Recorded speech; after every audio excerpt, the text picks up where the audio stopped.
আজকে আমার বৃন্দাবনের কাহিনী।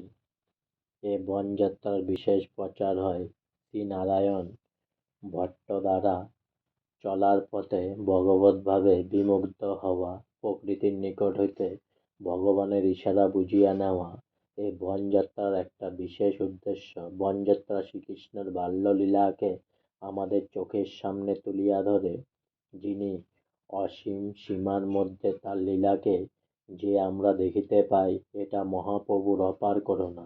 প্রথম বছরগুলিতে বনযাত্রার অনেক অসুবিধা ছিল।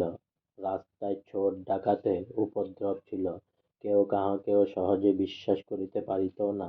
মহাপ্রভুকেও রাস্তায় অনেক অসুবিধা ভোগ করতে হইয়াছিল।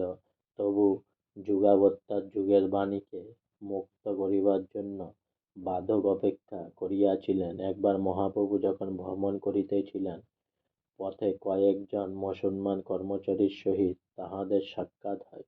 মুসলমানগণ প্রথমত তাঁহাদিগকে তুচ্ছ মনে করেন। সৌভাগ্যবশত একজন মুসলমান ধর্মশাস্ত্র কিছু জানিতেন। মহাপ্রভুর সহিত তাঁহার কিছুক্ষণ আলাপ হয় এবং কর্মচারীটি মহাপ্রভুর বুঝিতে পারেন এবং তাঁর উপদেশে বিশেষ প্রভাবিত হন। হিন্দুর ভক্তিকে অনেক নবাব বাদশাহ উপহাসও করিয়াছিলেন, তবুও ভক্তগণ নিজ পথে দৃঢ় রহিয়াছেন এবং আর্য সংস্কৃতিকে অমরত্ব দান করিয়াছেন। বৃন্দাবনকে রক্ষা করিবার জন্য জয়পুর রাখতের প্রচেষ্টা হল অনেকখানি।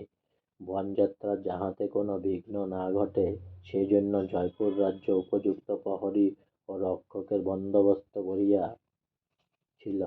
ইংরেজ রাজস্বের চোর ডাকাত অনেক কমিয়া যায় এবং ভক্তগণ ভক্তিমার্গে নিশ্চিন্ত মনে অগ্রসর হইবার সুযোগ পাইলেন। আজকে আমার শ্রী শ্রী বৃন্দাবন কাহিনী এখানেই সমাপ্ত হলো। তাই অনেক অনেক সাবস্ক্রাইব করুন আমার চ্যানেলটি, অনেক অনেক লাইক করুন প্লিজ।